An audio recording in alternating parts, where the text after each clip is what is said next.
Assalamualaikum warahmatullahi wabarakatuh. Alhamdulillah, alhamdulillahi rabbil alamin. Inna lillahi wa inna ilaihi raji'un. Kita dengar bersama ada musibah di Palu, Donggala dan sekitarnya. Semoga setiap yang wafat, orang yang beriman, Allah berikan wafat husnul khotimah. Yang terluka, yang sakit, yang menderita, semoga Allah berikan jadikan penggugur dosa dan pahala yang melimpah atas kesabarannya, dan semoga Allah menggantikan khairum minha yang lebih baik lagi bagi mereka semua, dan semoga Allah memberikan hikmah bagi kita semua. Allahumma ftah lana hikmataka wansur alaina rahmataka ya dzal jalali wal ikram. Allahumma shalli ala sayyidina Muhammad wa ala alihi wa ashabihi ajma'in. Hadirin, ma khalaqta hadza batila, tiadalah Allah menciptakan sesuatu sia-sia. Termasuk kejadian gempa demi gempa. Sekali lagi, ma asaba min musibatin illa biiznillah. Tidak ada satupun musibah yang menimpa kecuali dengan izin Allah. Wa may yu'min billah yahdi qalbah. Barang siapa yang beriman kepada Allah, Allah akan memberikan petunjuk di hatinya. Wallahu bikulli syai'in alim. Dan Allah Maha mengetahui atas segala musibah yang besar. Ada musibah fisik, tapi yang lebih besar adalah musibah kepada iman. Kalau kita lihat gempa tapi ingat kepada Allah, kita tertimpa musibah juga. Bahkan lebih besar, karena yang ditimpa musibah di sana, saya dengar tiap yang ditimpa musibah semuanya mengingat Allah. Semuanya menyebut nama Allah. Dalam lumpur, dalam gempa, semuanya memanggil nama Allah. Nah, kita kalau mendengar gempa lebih sibuk dengan gempanya, dengan lempengan tanah, dengan air yang jadi tsunami, dengan lumpur. Kita sibuk membahas itu, tentang lapar, tentang haus, tapi tidak disebut Allah. Saya membaca banyak media, sedikit yang menyebut nama Allah. Ini musibah, karena Allah menunjukkan kebesarannya lewat gempa tersebut. Jelas bahwa manusia ditampakkan oleh Allah ketidakberdayaannya. Siapapun, segagah apapun, sekuasa apapun, sepinter apapun, sekaya apapun, hanya dengan 7,4 skala Richter saja sudah demikian luluh lantaknya. Seharusnya gempa ini mengingatkan semua orang, khususnya orang Indonesia, akan Allah yang Maha Kuasa, dan mengingatkan dirinya yang sangat tidak berdaya. La haula wala quwwata illa billah. Gempa ini langsung mengikis habis semua kesombongan dan meyakini ada sesuatu, ada Allah yang menguasai segala-galanya. Harusnya begitu.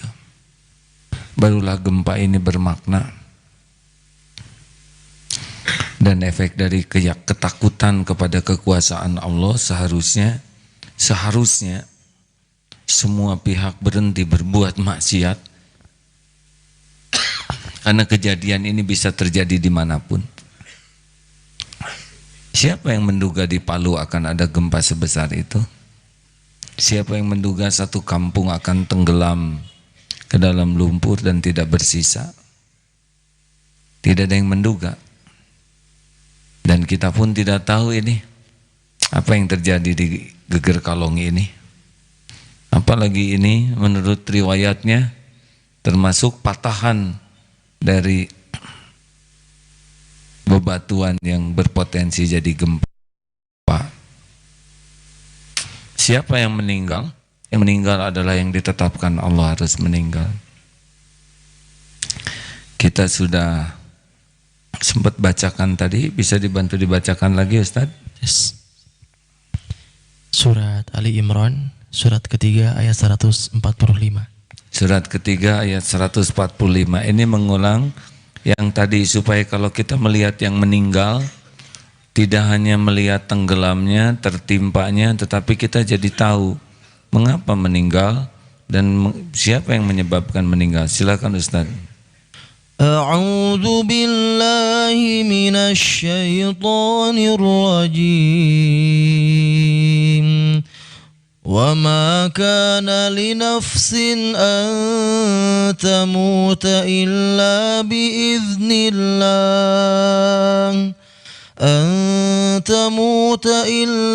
بِإِذْنِ اللَّهِ كِتَابًا مُؤَجَّلًا وَمَن يُرِدْ ثَوَابَ الدُّنْيَا نُؤْتِهِ مِنْهَا وَمَن يُرِدْ ثَوَابَ الْآخِرَةِ نُؤْتِهِ مِنْهَا وَسَنَجْزِي الشَّاكِرِينَ. Dan setiap yang bernyawa tidak akan, niscaya kami berikan kepadanya, dan barang siapa yang menghendaki pahala akhirat, kami berikan pula kepadanya pahala akhirat itu. Dan kami akan memberikan balasan kepada orang-orang yang bersyukur.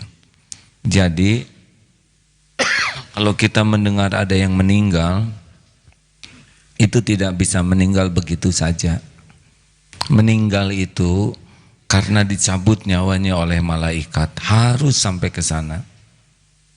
Apakah jalannya tertimbun, apakah jalannya tenggelam, apakah jalannya tertimpa, atau aneka jalan lain, itu cuma jalan. Tapi kita harus langsung, ini meninggal dengan izin Allah, syariatnya malaikat maut mencabutnya atas perintah Allah pada waktu yang sudah ditetapkan.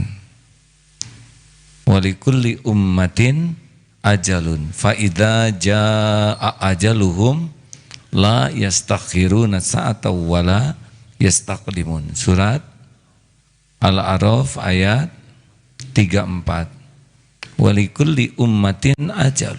Setiap umat itu ada ajalnya. Jikalau datang saatnya yang ditetapkan Allah, fa idza jaa ajaluhum la yastakhiruna sa'ata wala yastaqdimun. Tidak bisa diakhirkan walau sesaat, tidak bisa dimajukan walau sekejap. Jadi kita akan mati pada waktu yang telah ditetapkan Allah. Tempatnya di mana kita akan datang ke tempat kematian kita. Caranya bagaimana terserah Allah. Yang penting bagi kita satu, husnul khotimah. Tanpa gempa pun tetap meninggal. Perang tidak perang, kalau sudah waktunya meninggal, meninggal. Berangkat di medan perang, kalau tidak ada ajalnya di sana, pulang dia. Khalid bin Walid itu panglima dengan peperangan yang sangat banyak dan wafatnya di tempat tidur.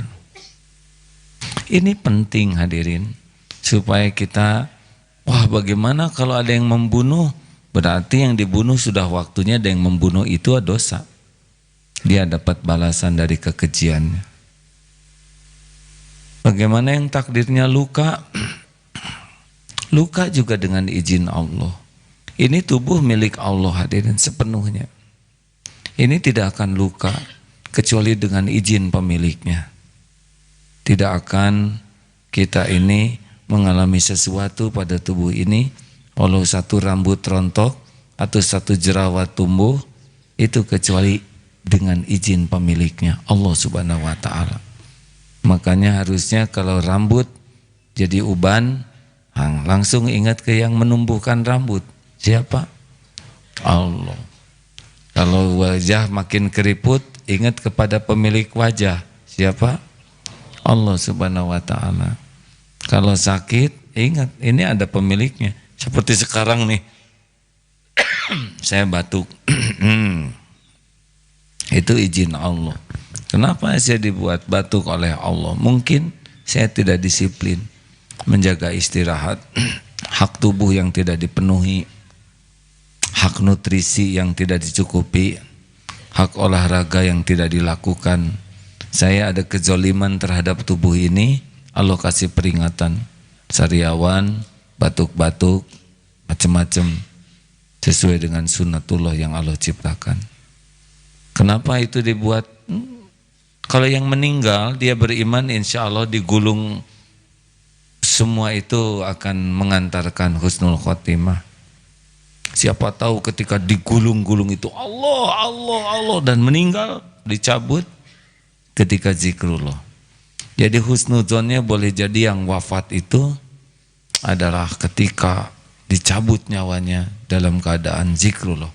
Sejujurnya hadirin, lebih mudah zikrullah dalam kesusahan dibanding zikrullah dalam kesenangan. Benar?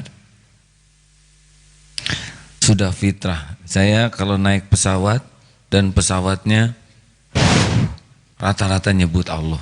Allahu Akbar, Allah Akbar. Ketika tenang tidak ada lagi yang nyebut. Nah. Betul? Coba kasih turbulen. Oh, Allahu Akbar. Tidak ada satu yang papa, enggak. Karena suaminya juga lagi stres. Begitulah.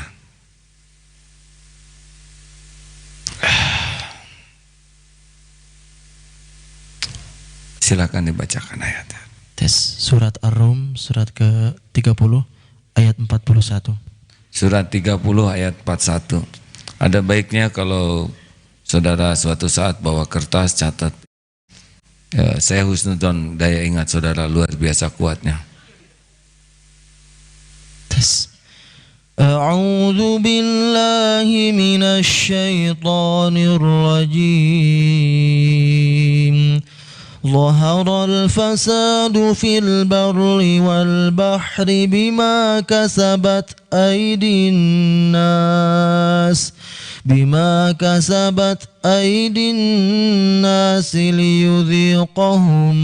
ليذيقهم بعض الذي عملوا لعلهم يرجعون. Telah tampak, Silakan.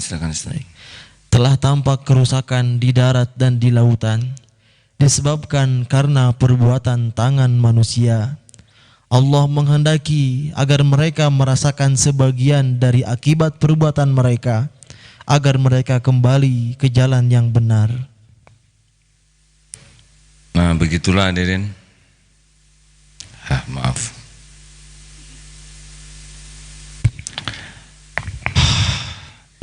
Jadi kita akan mati pada waktunya, kita terluka dengan izin Allah, dan luka itu bisa jadi penggugur dosa, luka juga bisa menjadi penambah pahala. Di mana barang-barang yang hanyut, ya sudah waktunya diambil. Dulu juga waktu lahir kita tidak bawa apa-apa. Jangan ada keterikatan hati, masih diberi umur juga sudah beruntung, benar? Diberi kesempatan, dan biasanya yang mendapatkan pengalaman seperti itu akan luar biasa memanfaatkan sisa umurnya. Sebagaimana kemarin di ELC ada 3 orang itu yang benar-benar diselamatkan dari, ya harusnya sudah meninggal, tetapi kalau belum waktunya meninggal atau diberikan umur oleh Allah, maka dia akan ada jalan untuk selamat. Apa saja? Apakah dilewatkan seng atau pohon atau apa saja, karena tidak ada yang mencabut nyawanya. Dia tidak bisa mati kalau tidak dicabut nyawanya oleh malaikat. Harus sampai ke sana. Tidak hanya sampai membahas mati, luka. Lalu bagaimana dengan yang lapar, haus? Itu ujian, pasti ujian. Ladang amal bagi kita yang diberi kelapangan, tapi mereka akan dapat rezekinya pada waktunya. Ya, diuji apakah mau menjarah atau tidak. Kalau misalnya yang dijarahnya adalah TV, saya kira mereka tidak mengunyah TV dan tidak sempat nonton TV lagi.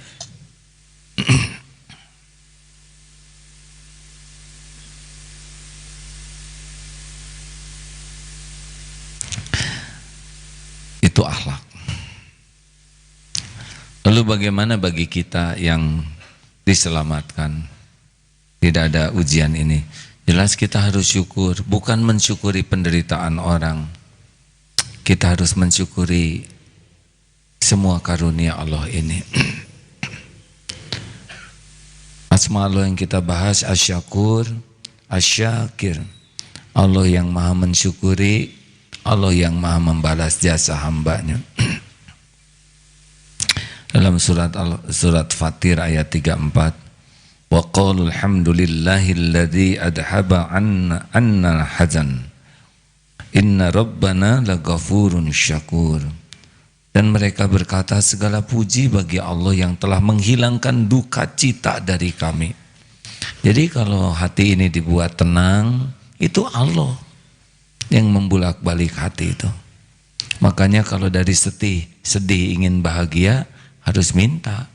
Kalau dari duka lara ingin jadi tenang, harus minta ke Allah, karena Dia yang membulak-balik hati. Dan salah satu cara Allah membuat kita jadi tenang adalah diperlihatkan hikmah biasanya. Kalau kita tahu hikmah, mobil tertimpa, depannya hancur.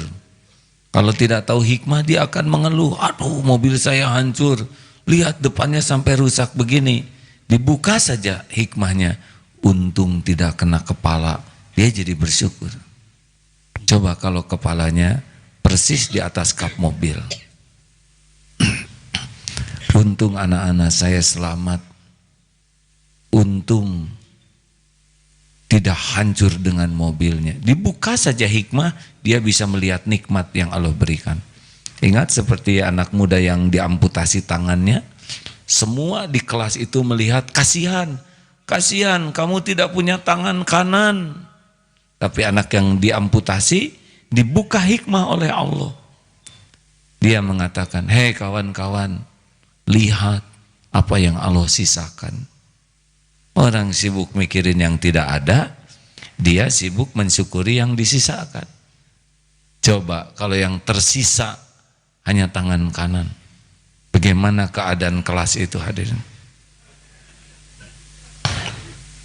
Harusnya kelas itu bersyukur, yang disisakan banyak. Ngeri, hadirin, temannya tinggal kanan, tangan kanan, ngacung begitu, apa tidak menjerit guru? Salaman, tiap temannya disentuh ini, bisa kosong itu kelas.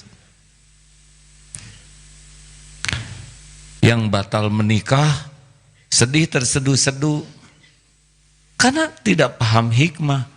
Sesudah dibuka hikmah oleh Allah, bukankah saya minta pendamping terbaik? Dan dia belum tentu yang terbaik, makanya dibatalkan. Dan yang bisa membuat orang bisa kuat sabar adalah Allah membuka hatinya mengingat pahala. Kalau orang sudah ingat pahala, ringan. Orang tertekan itu tidak ingat pahala, ganjaran di sisi Allah. Coba, kenapa ada yang kuat sholat di Masjidil Haram, ada yang suka pahalanya, sekali sholat 100.000 kali. Kemarin saum Muharram, ngada-ngada kuat, karena dia ingin diampuni dosa 1 tahun. Banyak orang yang menjadi kuat berjuang karena ingat pahala. Betul? Jadi berat ringannya hidup ini sebetulnya bukan dari keadaannya, tapi dari keimanan kita. Lemah iman berat, kuat iman ringan. Ada hadis. Ada hadisnya, Ustaz, silakan. Dari Shaddad Ibnu Aus berkata, aku mendengar Rasulullah Shallallahu Alaihi Wasallam bersabda, sesungguhnya Allah berfirman, apabila aku menguji seorang dari hamba-hambaku yang mukmin dengan kesusahan, penderitaan, penyakit, dan yang lain-lainnya, lalu ia memuji aku atas musibah yang aku timpakan kepadanya, maka aku perintahkan kepada malaikat, teruslah mencatat amal kebaikannya sebagaimana kalian mencatatnya ketika ia dalam keadaan sehat. Hadis riwayat Imam Ahmad. Dari Mahmud bin Labib meriwayatkan bahwasanya Rasulullah sallallahu alaihi wasallam bersabda, apabila Allah mencintai suatu kaum, maka Allah menguji mereka dengan berbagai ujian. Barang siapa yang bersabar menghadapi ujian tersebut, maka baginya pahala kesabaran, dan barang siapa yang menghadapinya dengan kegelisahan, tidak bersabar, maka baginya kegelisahan. Hadis riwayat Imam Ahmad. Jadi kalau lihat orang yang diuji itu jangan suudon. Oh ini dia ahli maksiat nih. Dompet hilang, oh ini psikopat ya. Bibirnya John Tower nabrak tembok, ini si bawel. Mata belekan terus, ini nonton video porno. Kita tidak berhak menilai seseorang karena kita tidak tahu apa rahasia Allah mengapa seseorang diuji. Kalau untuk diri kita sendiri dapat kepahitan, bulat itu. Wa ma asobaka min sayyi'atin famin nafsik. Ini karena keburukan saya sendiri ini. Tapi kalau orang lain ditimpa tobat atau manete loba-loba teuing dosa, belum tentu. Ada orang yang bokeh aja, tidak punya uang terus, tetapi hatinya kaya, dia tidak memerlukan, jadi tidak banyak keinginan. Kan kita sengsara itu diperbudak oleh keinginan, dan yang paling apes adalah menginginkan yang tidak ada takdirnya. Aduh, atas saya. Oh, saudara jatuh cinta kepada seseorang yang bukan takdirnya. Eta mah atas ngulek hadirin. Dan gak akan kejadian. Harus minta ke Allah dicabut itu. Apa yang dicabut? Nyawa atau ini? Ya hatilah supaya diganti. Allah yang nanam, Allah yang nyabut. Kenapa tuh Allah teh pakai menanamkan cinta kepada yang bukan jodoh? Atau jangan nanya ke Allah, tanya ke matamu, karena dari mata turun ke hati gitu. Sederhana ya kan. Bagaimana jatuh cinta dengan yang gak kelihatan, betul? Tapi itu tunanetra jatuh cinta, tanya ke telingamu begitu. Dah, jangan rewel, istighfar. Lanjutkan. Baik, saudara, sesudah ini semua bersedekah ya. Kita kirim ke Palu. Bagaimana yang di Lombok? Lombok tetap jalan terus. Kita berusaha yang lebih baik lagi. Tidak akan berkurang harta dengan sedekah.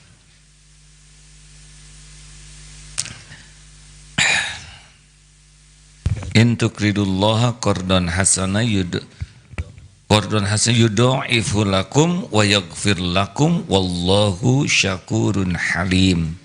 Jika kamu meminjamkan kepada Allah pinjaman yang baik, niscaya Allah melipat gandakan pembalasannya kepadamu dan mengampunimu. Oh, ini enak sekali nih. Wa yaghfir lakum dan wallahu syakurun halim. Dan Allah maha pembalas jasa lagi maha penyantun. Hadirin, saya membaca syakur itu seperti, maaf ya, gajah makanannya hanya dedaunan, tapi badan bisa sebesar itu. Pohon yang raksasa itu dinutrisinya dari tetesan air hujan yang kecil-kecil, tapi bisa tumbuh menjadi pohon besar, rindang, kokoh, berbuah. Buahnya dinikmati. Nah begitulah Allah subhanahu wa ta'ala itu asyakur, melipat gandakan ganjaran tiada bertepi ya. Hanya dengan perbuatan yang kecil. Contohnya wanita Bani Israel pezina melihat anjing kehausan.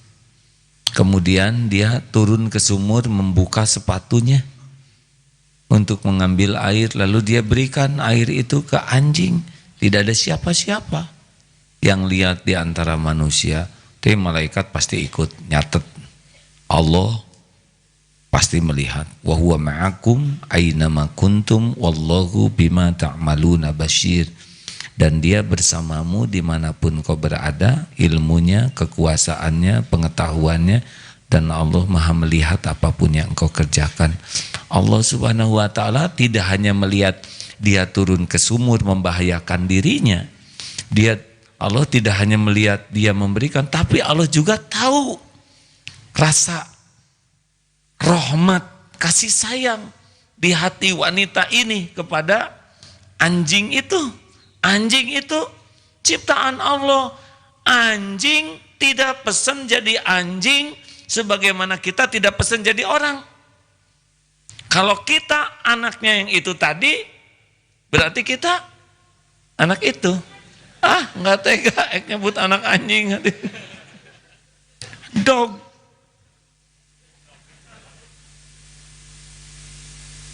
Serius. Anjing tidak milih jadi anjing, sebagaimana kita tidak milih jadi orang. Hanya rahmat Allah ini kita ditakdirkan jadi orang. Coba kalau kita jadi anak marmot, kepaksa digeser sedikit. Kita marmot pasti. Ini pengajian marmot, nggak ada.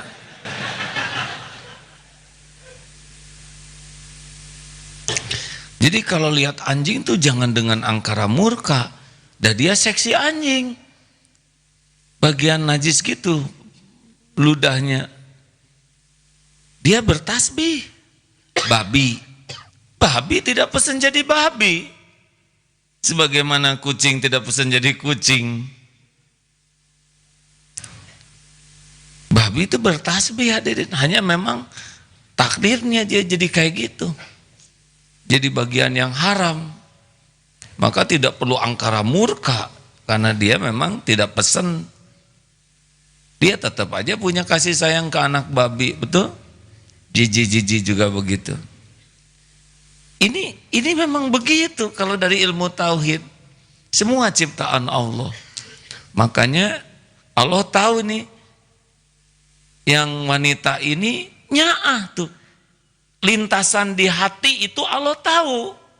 Tidak ada yang tidak diketahui oleh Allah. Wa asiru qaulakum awizharu bi innahu alimum bidati sudur. Mau engkau rahasiakan kata-katamu, mau engkau jaharkan, tahu. Di sini tuh. Yang paling dalam juga tahu. Nah, Allah mengampuni dosanya. Itu bagian dari asyakur. Segelas air minum bisa diampuni dosa. Makanya jangan suka gampang memvonis orang ya. Wah, itu sholawatan bid'ah. Misal ada yang ngomong gitu. Tunggu dulu. Yang dianggap bid'ah oleh kita misalkan, Allah tahu ilmunya cuman berapa banyak itu. Betul? Dia ada di kampung yang tidak ada ilmu selain ilmu itu. Dan dia tidak tahu itu hadisnya misalkan lemah. Dan tidak ada akses untuk dapat itu. Dan mengamalkannya penuh ketulusan. Penuh cinta ke Rasul itu. Saya lebih khawatir dengan yang bagian memvonis itu. Memvonis sudah merasa paling benar. Dan dia ketika sholawat nggak ingat sama sekali kepada Rasul. Nggak ada kasih sayang kepada hamba-hamba Allah lainnya. Oh, ngeri. Gampang memvonis orang tuh bisa ngebalik ke kita. Termasuk orang yang bikin dosa. Kita hakimi dia manusia durjana, munafik, tulen, sejati. Kita tidak tahu, siapa tahu dosa itu yang membuat dia tersungkur, obat nasuha, banjir air mata, siang dan malam menghibah tiap penghujung malam, sampai parau suaranya, sampai bengkak matanya menyesali dosa. Kapan kita kayak gitu? Innallaha yuhibbut tawwabin wa yuhibbul mutatahhirin. Jangan sembarang memvonis lah. Ya. Bisi kan ketika memvonis Allah tahu hatinya itu sayang atau tidak ke yang dia vonis itu. Dan Allah juga tahu kualitas sholatnya, kualitas keilmuannya, kualitas amarahnya, ibadahnya, air mata tobatnya. Tidak ada yang tidak diketahui oleh Allah. Jangan-jangan kita baru tahu sedikit, sibuk menghakimi orang lain, padahal Allah tahu persis hati kita tuh hampa dari Allah. Malah Tuhannya adalah ilmu. Merasa dengan ilmu dia sudah selamat. Padahal ilmu itu kan pupuk iman, pemandu amal. Hati-hati. Makanya siapapun yang mengenal Allah dijamin dia punya sifat rahmat yang besar. Para waliullah itu rahmatan lil alamin. Meniru Rasulullah SAW. Hati-hati ya, jangan gampang menghakimi orang. Nah, asyakur melipat gandakan kebaikan. Contoh wakaf ya. Acungkan tangan yang kebagian Quran kemarin sudah kebagian cung. Ngacung hadirin, jangan ragu-ragu. Udah 400 ngacung 10. Kemarahan itu. Ganti lagi yang udah dapat mah nggak ngaji, tinggal yang belum dapat. Saya husnudonnya saudara tawadu ya. Sieun ditanya sudah 1 juz belum? Ada yang nyeletuk, kalau ikhlas mah nggak usah ditanya-tanya. Ya, senjata makan tuan. Hadirin,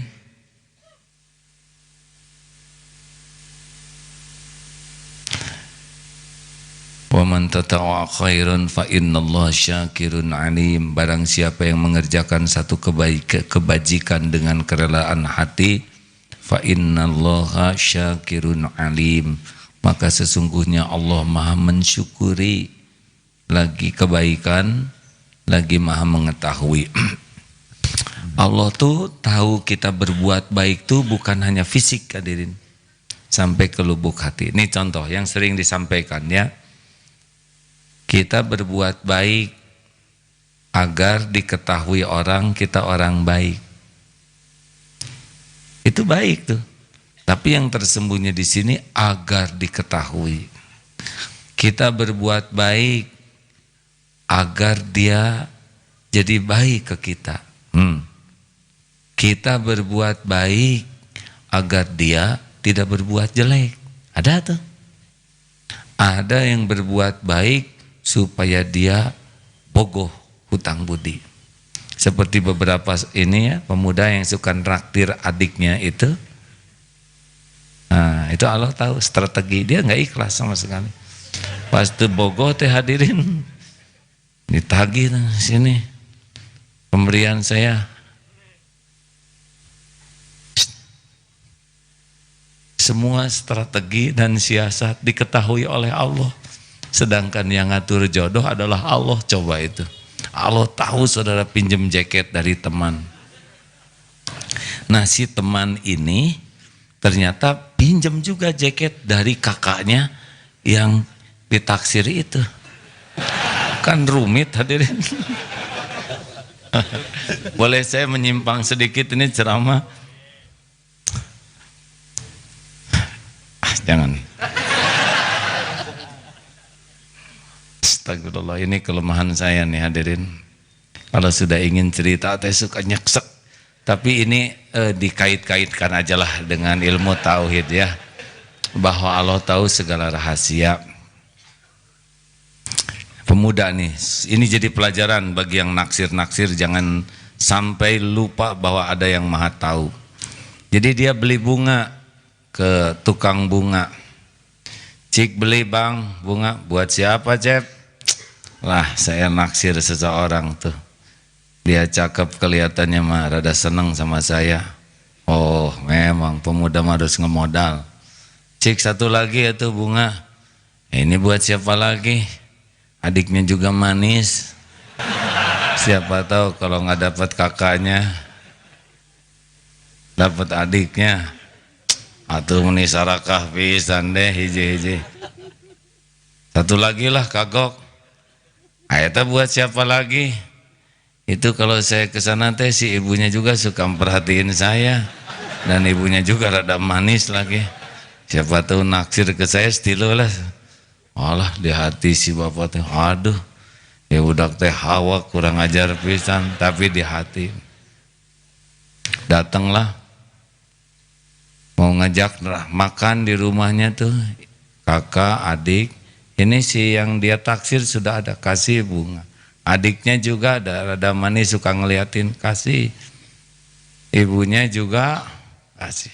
Sambil nunggu bapaknya sebentar mau datang, mau ngajak bareng semua. Pas bapaknya datang teh langsung ngedoa tuh. Khusyuk luar biasa katanya doanya tuh. Aduh, sampai semua kagum, ini doa panjang sekali. Sampai si pacarnya tuh, wah saya baru tahu engkau religius sekali ya nggak? Doa sepanjang ini udah capek kesel. Terus ya saya juga baru tahu bapak kamu teh tukang kembang gitu.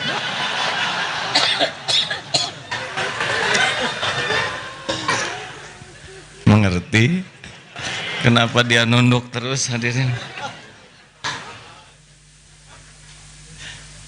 Sok mau licik. Ini kalau dibongkar oleh Allah gini kan nyesek sekali. Ada yang nggak ngerti nih, ada yang sebagian nggak ngerti. Kenapa begitu? Si bapaknya yang jualan bunga tadi pak baru sadar. Ya sudahlah. Memang tingkat intelektual tiap orang berbeda. Sudah lupakanlah. Tapi saya ingin mengingatkan tidak ada yang tersembunyi ya. Kita mah tidak usah pakai licik-licikan, tidak usah pakai strategi-strategian yang tidak benar, lempeng-lempeng dah Allah yang menentukan. Ini tambah menyimpang dikit aja tentang pilpres ini ya. Kenapa sih harus pakai hoax, berita-berita yang tidak baik? Padahal yang menentukan presiden itu Allah. Beneran hadirin. Demi Allah, Allah yang menentukan. Sekarang misalkan pakai cara-cara yang tidak baik dan tidak berpengaruh. Allah tetap menentukan apa yang dia kehendaki. Betul. Mau pakai licik, mau pakai apapun misal ya. Mau pakai zolim, pakai siasat. Tidak terpengaruh. Yang menguasai segala kejadian itu Allah Subhanahu wa Ta'ala. Yang pasti setiap kelicikan, setiap perbuatan buruk dari pihak manapun itu balik ke dirinya sendiri. Tidak akan mempengaruhi dengan apa yang Allah tetapkan. Yang bisa menjadi jalan berubahnya satu takdir ke takdir lain adalah doa, bukan kelicikan. Makanya kalau saudara punya kandidat, jangan pakai licik kita ini, ya. Jangan pakai menyebarkan dusta, nggak usah. Tidak berpengaruh itu bagi Allah. Hanya jadi dosa buat kita. Lurus saja, lakukan dengan cara yang baik. Sebagaimana Rasulullah SAW dakwah pakai cara yang seluruhnya sempurna baik. Tidak ada licik, tidak ada khianat, tidak ada tipu menipu, lempeng. Kalaupun ada peperangan, peperangan yang benar-benar, peperangan yang adil. Ini penting ini. Siapa yang dengar ceramah saya ini ya? Saya berharap nih semua kandidat dan pendukungnya lurus-lurus saja. Yang penting mah jadi amal soleh. Pilpres ini jadi amal soleh, penambah iman, penambah amal, penambah dakwah, penambah sabar. Selebihnya Allah. Yang menang yang mana? Yang menang yang paling takwa saja. Nanti siapa yang ditentukan oleh Allah ya terserah Allah. Yang penting kita menang. Karena hatinya benar dan caranya benar, betul? Dan yang menjamin kita bukan capres. Apakah Presiden 2019 menjamin kita? Tidak, dia cuma makhluk saja. Bukankah kita harus sempurnakan ikhtiar? Ya ikhtiar harus sempurna. Ikhtiar itu harus jadi amal soleh. Jadi sempurna amal solehnya. Amal soleh itu syaratnya 2. Niatnya lurus, caranya benar. Udah itu.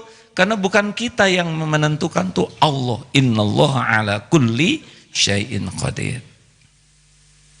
Harus yakin ke sini hadirin. Seperti dagang banyak saingan, ya udah yang ngasih makan kesaingan juga adalah Allah. Benar? Emang kompetitor kita siapa yang ngasih? rezekinya. Tapi dia menggunakan cara-cara, itu kan urusan dia, dosa dia, betul? Kita lempeng aja jadi orang jujur. Allah tahu apa yang untuk kita tidak akan pindah ke dia. Masa gara-gara dia licik kemudian Allah jadi terpaksa mindahin rezeki ke dia? Mungkin enggak? Makanya harus yakin dulu Allah yang menentukan. Jujur aja. Dia ngebanting harga. Kita nggak usah banting-bantingan. Lempeng we. Kok di sana harganya cuma 5.000, di sini 7.000. Sejujurnya ini modalnya 6.000. Saya menjual 7.000, saya ambil untung 1.000. Itu kenapa dia begitu? Saya kurang paham. Nggak usah. Saya tahu licik, siapa mana ditipu. Nggak usah ngejatuhin. Dosa ya nggak.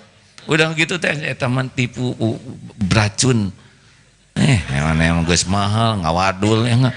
Tetep belinya ke sana. Kita apes, udah nggak laku, nipu ya. Truk lempeng. Kalau gitu saya mau beli ke sana aja yang lebih murah. Ya silakan Bu. Punten saya belum bisa memberi dengan harga itu. Udah nggak apa-apa, kita udah dapat itu. Tinggal Allah gerakan. Saya memperhatikan adek benar-benar orangnya jujur. Saya tahu deh ini harganya 6.000 modalnya. Dan yang itu ngejatuhin karena mau ya membuat adek bangkrut. Ya nggak apa-apa Pak. Saya mah yang ngasih rezekinya Allah. Tuhan saya kan Allah, bukan pembeli. Udah saya borong aja. Ini gampang. Namanya juga cerita, apa susahnya hadirnya. Mau ditambah ceritanya lebih dramatis. Ada mau nggak nikah sama anak saya? Kan. Kebetulan saya punya apartemen. Tapi hadirin percayalah, demi Allah saya bersumpah, hal jazaul ihsan illal ihsan. Tiada balasan bagi kebaikan kecuali kebaikan. Anteng, ajeg ya. Termasuk berkompetisi mencari calon, itu ganteng, ini kaya, itu gelarnya panjang, sedang kita pas-pasan. Duh gimana ya ayah, jangan-jangan dia tidak akan milih. Memang tidak akan milih ya, kalau bukan jodoh. Tapi persaingan saya ketat, nggak ada persaingan. Ketentuan Allah Allah yang menetapkan. Persaingan itu supaya kita jadi lebih baik, itu aja. Kalau nggak ada kompetitor, nggak rame. Coba balap karung sendirian di lapangan gazebo, pakai karung putih, tengah malam. Coba balap karung lawan TK. Saudara juara umum, tapi pasti dihina. Lawan TK, padahal juara umum tuh hadirin. Tapi saudara lawan ahli balap karung nomor wahid di dunia, saudara nomor 10 di antara juara dunia, tetapnya berwibawa, ya kan? Karena yang paling penting mah bukan jadi juara, kita bisa maksimal, itu yang penting. Nah, kompetitor tuh adalah karunia Allah supaya kita maksimal. Berapa orang, berapa ibu-ibu, istri, para istri yang jadi lebih dekat dengan Allah. Gitulah hadirnya. Saya tidak tega meneruskannya. Sesudah ada kompetitor gitu. Biasa aja ketawanya Pak, nggak usah ikut campur. Ini serius hadirin. Nggak usah ngejatuhkan siapapun, tidak perlu ngejatuhkan orang lain. Ya, yang penting mah pol aja maksimal, kita disukai Allah, selesai. Dan yang penting bagi kita mah disukai Allah. Saya kalah, nggak ada masalah kalah. Saya nggak jadi juara, nggak apa-apa. Coba kalau santri ikut pertandingan, nggak didoain jadi juara, nggak tuh betulan.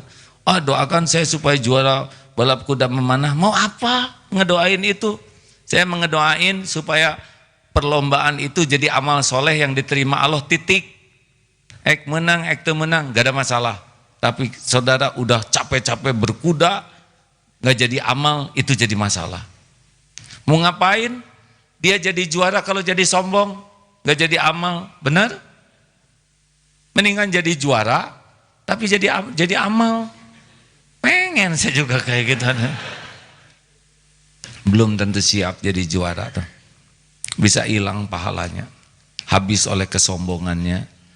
Bagaimana saudara bisa jadi juara? Enteng gitu, tiup aku udah para rais ya kuda batur gitu. Jadi sombong. Masih ingat tuh ada seorang santri yang jadi juara, pas ditanya, saudara apa sih doanya supaya jadi juara begini? Malah saya nggak pernah minta jadi juara. Saya doa, ya Allah berikan saya kemampuan, punya niat yang baik, dan supaya bisa melakukan yang terbaik. Selebihnya terserah engkau. Malah jadi juara. Gitu. Hadirin, lanjut tentang syukur. Nah, karena Allah itu maha mensyukuri, ada satu yang sangat penting adalah kita selalu bersyukur ala kulli hal. Ini penting luar biasa. Karena kita menderita itu bukan kurang karunia, melainkan karena kurang syukur. Nih seperti ini. Apa yang kepikir? Ini apa dek? Air campur madu. Apa yang kepikir lebih jelas lagi apa? Gelas. Terus? Gelas ada airnya. Cik atau yang lebih dewasa hadirin jawabannya. Ini airnya segimana nih?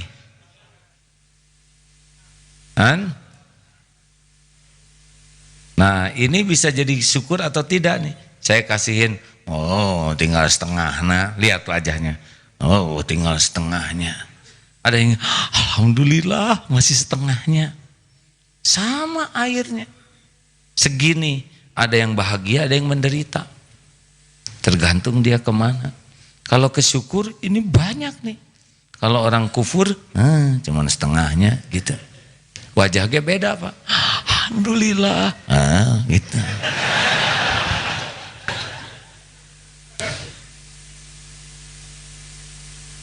Hadirin, mendengar musibah teh harusnya syukur kita melimpah ruah, benar? Ini ya salah satu cara supaya hati kita terus bersyukur. Kenapa pentingnya syukur?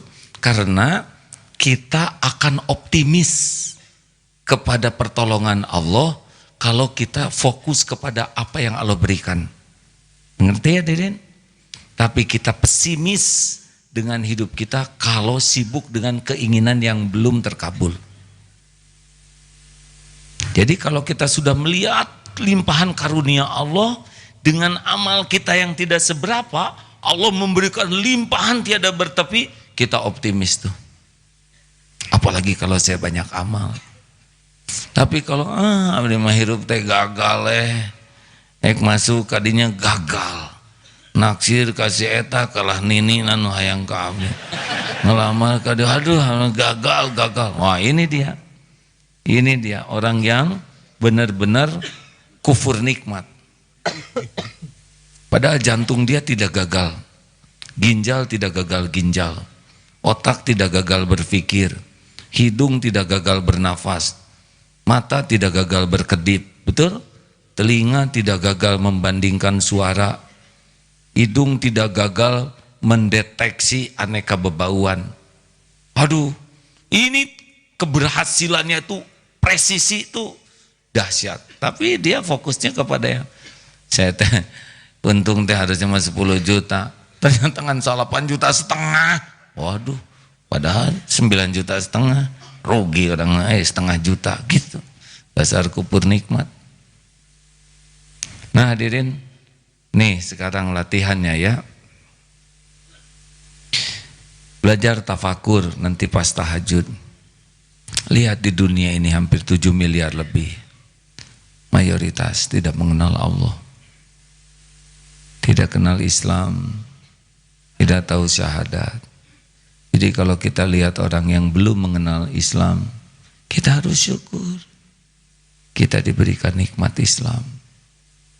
Benar? Ya Allah. Alhamdulillah ya Allah. Engkau beri saya hidayah. Tidak terbayangkan kalau saya tidak mengenal Engkau. tidak mengenal Rasulullah. Waduh ya Allah. Hanya dengan lihat orang yang non-Islam saja kita bisa menangis syukur. Lihat orang-orang yang tidak sholat, tidak sujud, hura-hura, mata tuh harusnya bukan mensyukuri mereka seperti itu, tapi alhamdulillah ya Allah, Kau tolong saya bisa sujud. Aduh, bagaimana kalau saya tidak mengenal sujud? Lihat seorang yang tubuhnya penuh tato, saking ingin mendapat penghargaan. Alhamdulillah, kita menemukan jalan tidak harus seperti itu. Untuk menemukan kebahagiaan dan kemuliaan adanya dengan berwudu. Masya Allah hadir. Dengan nikmat hidayah ini, akhwat kalau melihat banyak yang belum berkerudung muslimah, itu saudara saya. Alhamdulillah saya dapat taufik. Bukannya meremehkan, tapi syukur kita dapat pertolongan Allah. Dan apa yang bisa dilakukan? Lihat orang yang berbuat jahat, kita syukur. Syukur apa? Syukur Allah melindungi kita dari perbuatan jahat. Kalau Allah tidak melindungi, kita bisa berbuat jahat juga ini. Bukankah kita bisa berkumpul begini pun hidayah taufik Allah? Kalau tidak, enggak akan ngumpul kita begini. Setan tidak suka kita ngumpul begini. Nafsu juga tidak suka. Nafsu lebih ingin nonton TV, istirahat, jajan. Mau ngapain dengerin ceramah? Tapi taufik Allah. Walaupun saudara tidak punya ongkos, ada teman yang mau ngebonceng, ya kan? Temenin lah, kasih Agim. Siapa yang nawarin? Kenapa enggak ngebonceng ke diskotik? Betul ya? Allah yang ngajak ke sini. Makanya syukur. Ada yang harus kita syukuri luar biasa dan harus kita terima kasih adalah syukur penciptaan. Kita ingat ibu bapak kita yang jadi jalan penciptaan kita. Enggak bisa enggak. Kita tercipta lewat sperma dan sel telur. Ada yang tahu orang tuanya, ada yang tidak tahu orang tuanya di mana. Tapi harus syukur, sudah diciptakan, benar? Tapi saya tidak tahu orang tua saya, Allah tahu. Emang ini tidak memilih takdir seperti ini, tapi boleh jadi start inilah yang akan membuat dia akan beda perhitungannya dengan yang ada ibu bapaknya. Ya, ada yang ibunya saja, ada yang bapaknya saja. Jangan disesali takdir ini, karena memang garisnya begitu. Kalau startnya bagus, dia akan mulia di sisi Allah. Takdir penciptaan, Allah yang menciptakan, orang tua yang jadi jalan. Ada lagi nikmat besar, yaitu takdir kita bisa beriman. Lewat siapa? Kita harus ingat-ingat guru-guru kita. Nih ya, punten ya, alhamdulillah saya diberikan takdir begini. Tapi tidak bisa dipungkiri ada guru yang, kalau ingat beliau tuh susah untuk tidak menangis ya. Tahun 2006 ketika heboh dulu kan Agim dikenal sebagai begitulah mungkin dulu. Tapi Allah tahu hati saya yang sebenarnya seperti apa. Jamaah tidak tahu, hanya datang baris dipotret gitu. Allah tahu. Lalu datanglah kehebohan syariatnya dengan berpoligami, sah menurut agama, sah menurut negara. Tidak zina, tidak selingkuh, nyata itu benar menurut syariat dan sesuai hukum negara juga. Heboh, dihina, waduh, dicaci, dimaki, dipermalukan, udahlah. Kalau baca waktu itu berita-berita tuh ya. Nah, saya datang guru tuh berdua waktu itu yang membimbing, memberitahu Allah teh sayang ke orang mah tidak tahu apa yang ada di hati Allah tahu. Betapa menuhankan popularitas, menuhankan kekaguman orang, disebutkan gitu ya. Tapi Allah tutupi, nah sekarang diberi jalan. Itu rezeki yang sangat besar dari saya tidak menyadari penyakit hati menjadi tahu penyakit hati. Itu nikmat besar, kalau enggak kita ketipu dalam kemunafikan. Itulah sebabnya kalau udah ingat guru tuh aduh ngebayangin betapa dulu udah di tepi jurang neraka gitu. Dengan ujub, ria, takabur, dengki, penyakit hati yang umat tidak tahu tapi Allah pasti tahu. Lalu datang guru yang dengan sabar, telaten, bertahun-tahun membimbing bisa tobat. Supaya tahu aja siapa diri ini. Aduh, sekarang diuji dengan begini, lihat Darut Tauhid. Jadi begini. Dulu kata guru, udahlah nggak usah cemas dengan penghinaan orang, caci maki, itu mah penggugur dosa. Nggak ada bahayanya. Ada yang memuliakan Allah, yang ngasih rezeki Allah, tidak ada urusan sama mulut orang. Ya. Tenang saja, tobat saja terus. Cari dosa-dosa. Tobat terus, banjiri dengan air mata. Nanti juga Allah menata semua. Demi Allah benar hadirin. Dunia balik lagi tapi insya Allah sudah tidak ada rasanya. Ibu-ibu yang dulu pernah marah, terus potret dirobek, sekarang diselotip gitu. Kesini lagi, bisa diulangi potretnya. Nggak apa-apa Bu, apa yang sudah terjadi biarlah. Tapi benar, lihat, sudah lihat sendiri semua ya. Oh dunia didatangkan lagi, episode begitu lagi, betul? Diundang ini ada event nasional ini yang dulu pernah terjadi kemudian hilang dan tanpa diinginkan sekarang begini lagi. Nggak ada kepikir pengen ada yang saya bantu bangkit kembali. Bangkit kemana men? Dulu saya kecebek ya nggak? Saudara mau mengecepekkan saya lagi? Nggak perlu. Kita bantu supaya bangkit populer. Mau apa populer? Udah ya. Ya maksudnya udah nyobain gitu dulu. Supaya berpengaruh. Mau pengaruh apa? Nggak perlu. Yang penting mah satu sekarang mah. Allah nerima ya. Nah hadirin, ingat itu tuh waktu saya zaman dengan topeng dunia. Lalu datang guru ini membuat saya bisa sadar tentang topeng yang lagi saya pakai. Aduh itu tidak ternilai itu. Kayak diselamatin tuh dari tepi jurang neraka. Sejujurnya ada 3 orang yang mati-matian ya ngejagain saya ini. Saudara doakanlah ke guru ini. Guru ini tidak mau disebut namanya sama sekali. Tidak perlu katanya orang lain tahu guru mau apa. Yang perlu A-nya saja jadi benar. Benar juga ya. Tapi itu nggak bisa lepas tuh. Ini nikmat besar hadirin. Nikmat dari udah mau udahlah munafik lah gitu. Lalu dikenalkan jalan bertobat. Saya nggak akan pernah mau melupakan, tidak akan mau. Itu bagian dari syukur. Bayangkan dikirim pulsa 50.000 saja tidak mau. Udahlah nggak usah katanya. Ada. Padahal mungkin saudara juga dapat manfaat dari ceramah ini ya. Ini kan pendidikan guru saya. Nah mengingat jasa kebaikan orang, tidak melupakannya, penciptaan, lalu mendapatkan kita jalan hidayah, bisa mengenal Allah, bisa kembali ke jalan Allah. Itu orang-orang yang harus kita terima kasih luar biasa.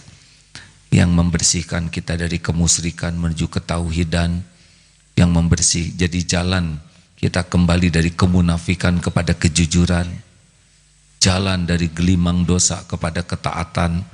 Itu ada jalannya tuh yang gitu-gitu. Nah, kalau kita bisa mengingat, berterima kasih, mendoakan kebaikan bagi dirinya, keluarganya, dan komitmen untuk menyayanginya. Itu adalah asykarukum lillah Ashkarukum linnas, orang yang paling bersyukur kepada Allah adalah orang yang tahu terima kasih kepada hamba yang jadi jalan. Itu akan membuka pintu nikmat lainnya. La in syakartum la azidannakum. Sekian hadirin, jam 9. Doakan saya malam ini berangkat ke persiapan ke Jepang sampai hari Selasa di sana. Doakan ya. Jeffrey, mana Jeffrey? Ada Jeffrey? Mana? Sini Jeffrey. Oh, terima kasih Jeff. Panggilannya apa? Jeffrey aja. Jeffrey aja, apa kabar? Jeffrey. Jeffrey. Jeffrey dari Medan. Iya. Alhamdulillah. Pertama kali ke sini, Jeff? Iya, pertama kali. Alhamdulillah. Tahu dari mana di sini? Dari teman. Dari teman. Terima kasih sudah di sini. Apa yang mengantarkan Jeffrey? Ini kita ngobrolnya kayak boncengan gini. Oh, enggak. Saya maaf nih, saya jadi gimana gini? Asal udah kurang khusyuk ya enggak? Boleh duduk. Nah, ngadepnya gimana gitu? Ya, Jeffrey mau boncengan di sini nggak duduk sini? Nggak apa-apa, tenang Jeff ya. Enak di sini, tegang nggak? Nggak, alhamdulillah. Pernah kenal Agim nggak?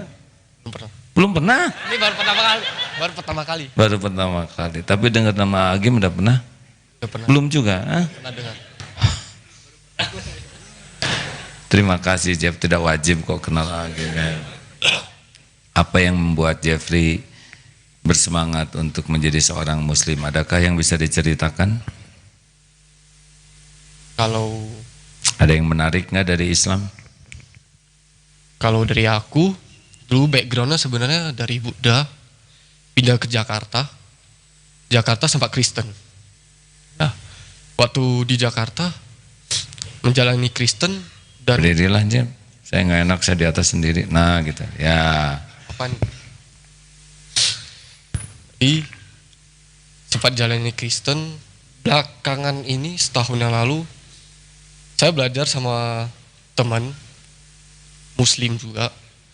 Jadi belajar, cari tahu, dan ternyata baru mengerti mana yang sempurna gitu. Jadi dengan proses belajar dari Iya. teman ya, Masya Allah. Allah mengatur mendatangkan teman, kemudian diskusi. Allah tahu apa sih yang dicari oleh Jeffrey? Kenapa harus nanya-nanya kebenaran? Kan udah ada yang diyakini sebelumnya. Menurut saya itu masih kurang. Masih kurang. Jadi ada ingin tahu di hati itu ya. Iya, benar. Makanya nanya-nanya gitu. Iya. Kan banyak berita jelek tentang Islam. Kenapa nggak percaya aja yang udah ada tuh? Berita kan belum tentu itu agamanya gitu. Apa yang diberitakan belum tentu kebenarannya. Ya, baik. Terus sesudah ngobrol-ngobrol jadi makin bulat yakin gitu. Iya, makin bulat. Baik. Terus sekarang mau syahadat? Siap? Siap. Nanti banyak disuruh sholat lagi sehari 5 kali, sibuk. Nggak apa-apa. Gak apa-apa. Kan? Yang biasa seminggu sekali jadi 5 kali sehari repot kan? Belum lagi wudhu. Kalau nggak wudhu nggak sah kan? Nggak apa-apa. Gak apa-apa. Repot lah jadi orang Islam. Gak. Enggak apa. Saya manas-manasin dengan yang susah. Kalau orang udah tahu nikmatnya sholat, ketagihan. Waduh. Lihat orang sholat gimana? Kalau adem, ya kan, Masya Allah. Benar. Baik, jangan diperpanjang. Nggak bisa ada apa-apa, nanti saya tanggung jawab ya. Syahadat ya, rukun Islam yang pertama syahadat. Ikuti ya. Asyhadu an la ilaha illallah Asyhadu alla ilaha illallah wa asyhadu anna wa asyhadu anna Muhammadar Rasulullah. Muhammadar Rasulullah. Saya bersaksi Saya bersaksi tiada ilah tiada ilah Tuhan yang berhak disembah Tuhan yang berhak disembah selain Allah, selain Allah, dan saya bersaksi dan saya bersaksi Nabi Muhammad Nabi Muhammad adalah Rasul adalah Rasul dan utusan Allah. dan utusan Allah. Allah. Alhamdulillahirabbil alamin. Ya Allah, la haula wala quwata illa billah.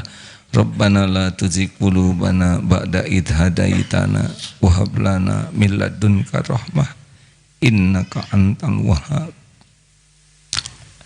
Ya Allah, jadikan saudara kami ini menjadi muslim yang soleh, kelak jadi suami yang soleh, menjadi ayah yang soleh, menjadi mujahid yang soleh. Istiqomahkan ya Allah, jadikan jalan hidayah bagi keluarganya, bagi lingkungannya. Jangan cabut nikmat iman ini ya Allah. Jangan cabut keislaman kami ya Karim. Ya muqallibal qulub, tsabbit qulubana ala dinika wal iman. Allahumma inna nas'aluka husnal khatimah wa na'udzubika min su'il khatimah. Amin ya Allah ya rabbal alamin. Sallallahu alaihi wasallam. Terima kasih Jeffrey ya. Alhamdulillah. Yang lain bagi yang mau menyalami, kalau ingin lihat hamba Allah yang nol dosanya dan nol amalnya, itulah yang baru syahadat ya. Mudah-mudahan diisi hanya dengan kebaikan. Maaf, tolong. Kita akan bersedekah. Sekarang apa? Oh ya, telepon dari Palu. Wah, saya udah masuk kah? Maaf kawan-kawan, saya ada janji telepon dari Palu. Masuk? Tolong jatuh ya. Oh, terima kasih Majelis Manajemen Kolbu Kuningan sedang menyimak dari Kuningan. Alhamdulillah. Gimana gayanya? Gini, terima kasih ya. Saya nggak boleh sembarang ngeluarin jari.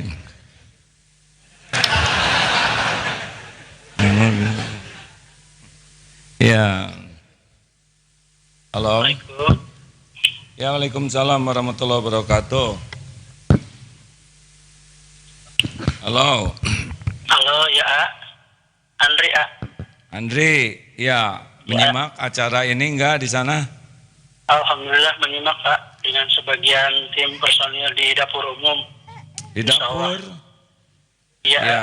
persiapan untuk besok pagi untuk distribusi juga. Masak berapa porsi besok pagi? Besok pagi persiapan masak 1000 porsi untuk sekali makan. Kita 1000. 2 kali makan satu hari. Jadi sehari Ya. 2000 orang yang harus disiapkan makanannya ya? Betul Pak. Alhamdulillah. Bagaimana situasi terakhir ini, sedang di mana pos kita nih, pos DT Pedulinya? DT Peduli Alhamdulillah menempati pos di Jalan Tanjung 1 nomor 21. Rumah siapa tepatnya di itu? Kota Palu. Ini ada rumah relawan warga sekitar sini. Juga dulu pernah ke Darut Tauhid juga. Alhamdulillah. Ke Darut Tauhid. Bagaimana kondisi hari ke-6 sekarang ya? Kan Alhamdulillah, ya alhamdulillah sudah berangsur membaik sejak Andri pertama kali ke sini. Warga masyarakat sudah mulai agak tertib, terlebih dengan situasi yang beredar di media-media. Terus juga listrik sudah berangsur pulih, jaringan juga sudah mulai membaik, terutama jaringan telekomunikasi. Tim teman-teman di Basarnas yang melakukan evakuasi juga sudah mulai ke daerah-daerah yang memang di awal belum tersentuh, sekarang sudah mulai menyentuh di daerah-daerah tersebut. kita hadir di hari pertama ya, sesudah gempa. Sabtunya Ya. sudah berangkat ya? Hari Sabtu sudah berangkat melalui Gorontalo karena memang pada saat itu Bandara Palu tidak memungkinkan untuk pesawat tinggal landas di sana, mendarat di sana tidak memungkinkan. Jadi kita dari Gorontalo menuju Palu itu perjalanan sekitar 18 jam via darat. Alhamdulillah sampai hari Ahad pagi menuju Ini Kota tim Palu. Jadi ketika mendengar gempa, DT Peduli langsung mengirim tim ke Palu dan ternyata lewat Gorontalo, jadi 18 jam perjalanan. Alhamdulillah posko sudah dibuat dan sekarang kondisi membaik di sana ya. Ya, jadi kita juga tidak hanya menjalankan program di tanggap darurat, kita juga masih merencanakan untuk program di rehab rekonnya. Insya Allah kita menyiapkan ada untuk pembelian dan pengadaan alat logistik seperti terpal, kita akan membuat shelter, dan di rehab rekon ke depannya akan membangun rumah tangguh seperti yang kita bangun di Lombok, Pak.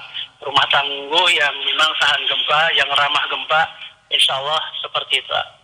Ya rekan-rekan, perlu diketahui di Lombok juga, terima kasih kepada para relawan donatur DT Peduli, kita rencananya membangun 10.000 rumah tangguh di Lombok. Alhamdulillah sudah terbangun sebagian ya. Ya Pak, betul.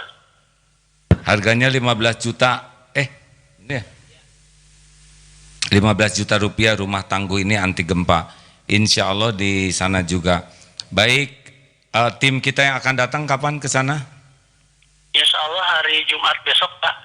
Ada tim medis 3 orang, terus ada tim dari DT Pedulinya juga 3 orang. Di tim medis kita akan melakukan kunjungan ke posko-posko memang yang saat ini masih ada beberapa posko yang belum tersentuh dari penanganan medis, walaupun ada beberapa juga yang sudah itu, tapi tetap kita melakukan kunjungan itu untuk antisipasi apakah di posko tersebut memang, apalagi sekarang sudah beberapa warga yang terjangkit berbagai penyakit. Ya, itu mayat-mayat sudah teratasi sekarang atau masih bagaimana keadaan terakhir? Kalau mayat-mayat memang ada yang dievakuasi ke rumah sakit, tapi dari rumah sakit juga sudah dievakuasi lagi. Kalau memang terdata langsung dibawa sama warga, kalaupun tidak terdata ditempatkan di satu kuburan massal. Tapi sudah lebih tertib jalan-jalan ya? Sudah lebih tertib, alhamdulillah. Tim dari pemerintah juga sudah banyak membuka jalan dan sarana prasarana sudah bisa dilewati oleh. Apa yang diperlukan sekarang? Apa yang diperlukan yang perlu kita kirim dari Darut Tauhid dari Bandung, Jakarta? Insya Allah mungkin kebutuhan logistik, kebutuhan logistik berupa untuk persiapan pembangunan shelter dan rumah tangguh, karena di Lombok di Palu sendiri untuk peralatan logistik ini masih belum mencukupi dan kita harus belanja melalui Makassar untuk pengadaan logistik. Gitu. Baik, terima kasih, segitu aja dulu ya. Jaga keikhlasan, tidak perlu mengibarkan bendera Darut Tauhid atau apapun kecuali untuk pertanggungjawaban ya. Yang paling penting diterima oleh Allah ya, lakukan yang terbaik. Insya Allah pada waktunya nanti ke sana ya. Nuhun, selamat bertugas, salam ke teman-teman di sana ya. Mangga. Waalaikumsalam. Ke Lombok kapan? 19, 20 ya. Ada yang mau ikut? Niat mah ada, tapi jangan nyusahin ya.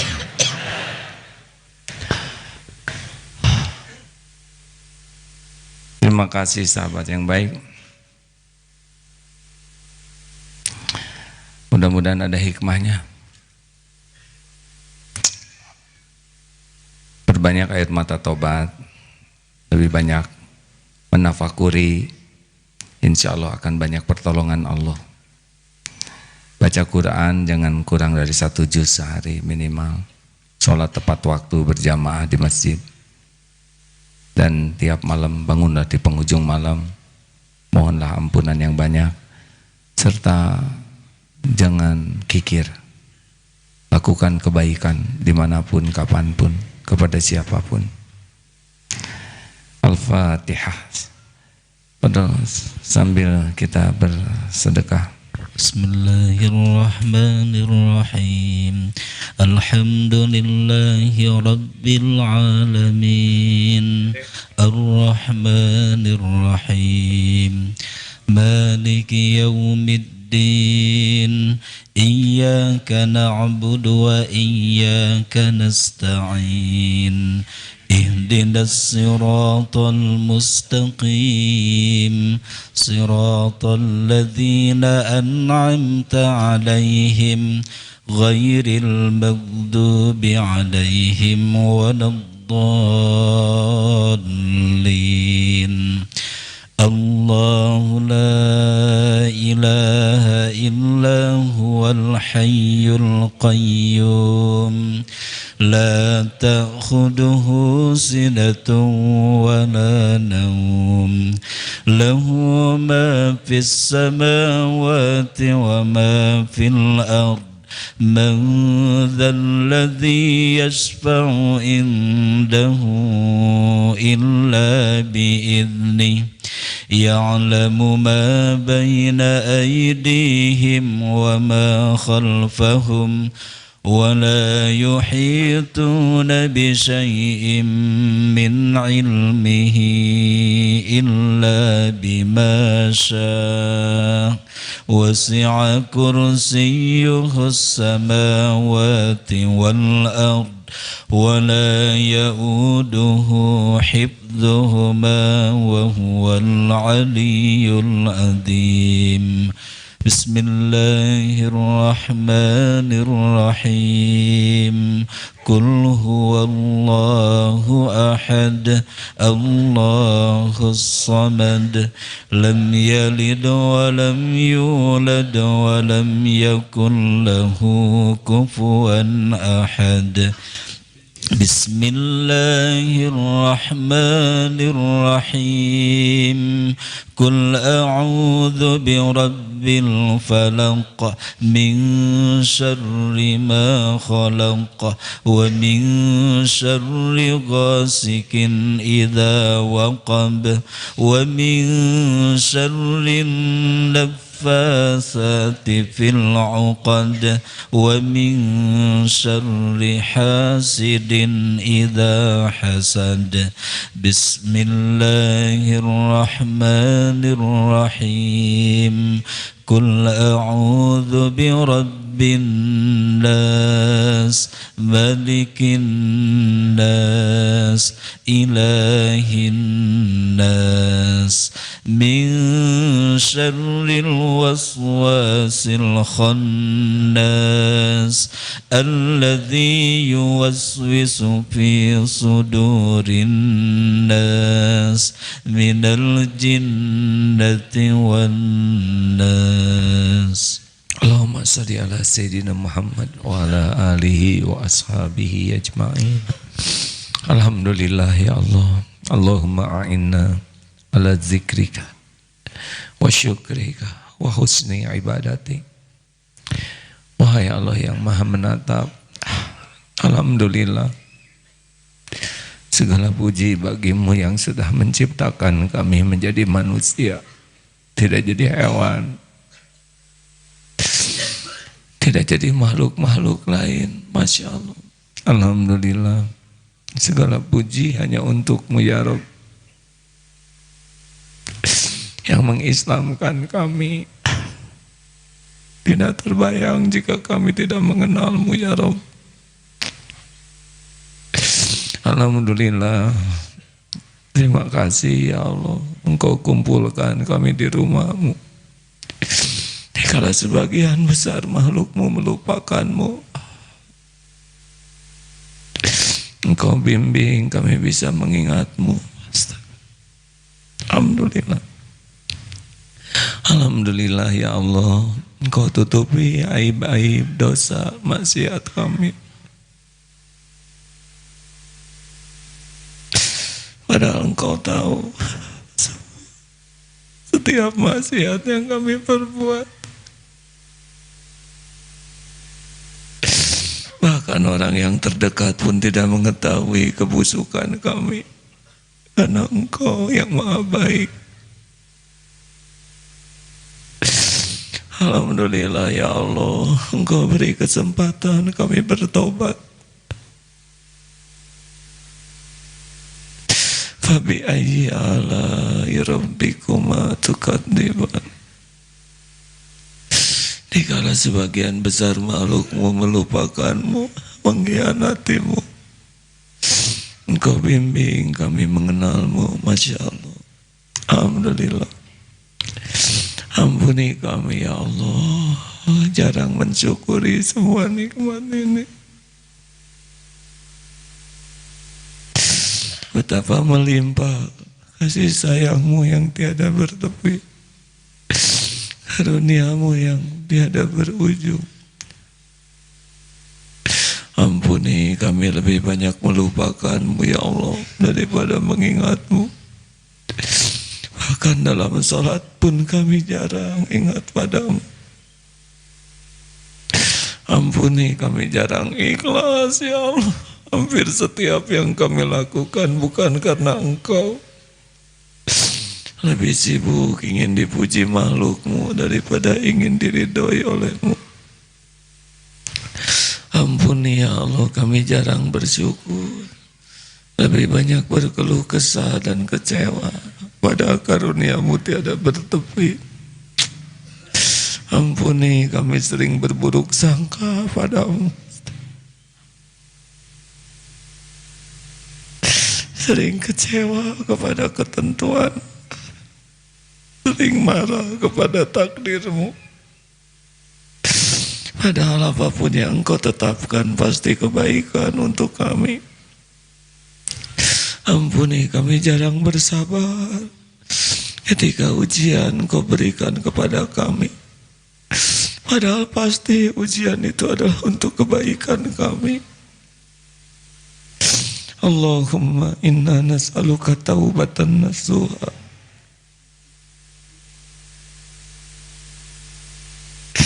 wa taubatan qoblal maut wa rahmatan indal maut wa maghfiratan ba'dal maut.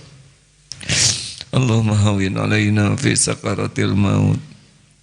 Allahumma inna nas'aluka husnal khatimah wa na'udzubika min su'il khatimah. Ya Allah, ampuni guru-guru kami, para ulama yang menjadi jalan kami bisa kembali kepadamu.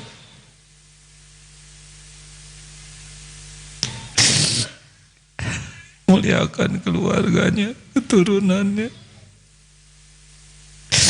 Jadikan kami menjadi murid yang tahu hikmah, tahu balas budi. Ampuni orang tua kami ya Allah. Selamatkan, berkahi, sayangi, karuniakan husnul khotimah, jadikan ahlul jannah. Ampuni sayangi yang berbuat baik kepada kami ya Allah, yang jadi jalan kebaikan darimu, sengaja, tidak sengaja, yang diam-diam, yang terang-terangan.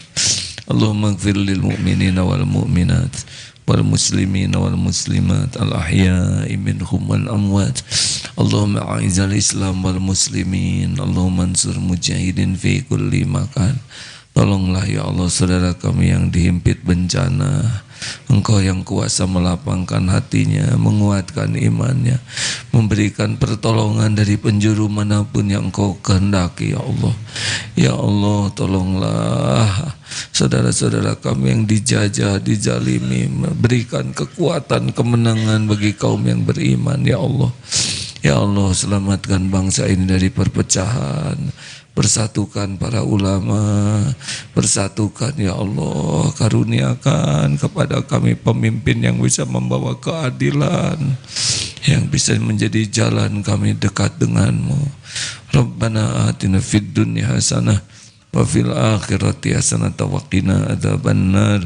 Subhana rabbika rabbil izzati amma yasifun. Wassalamun ala mursalin walhamdulillah. Hadirin, terlalu panjang uraian ini.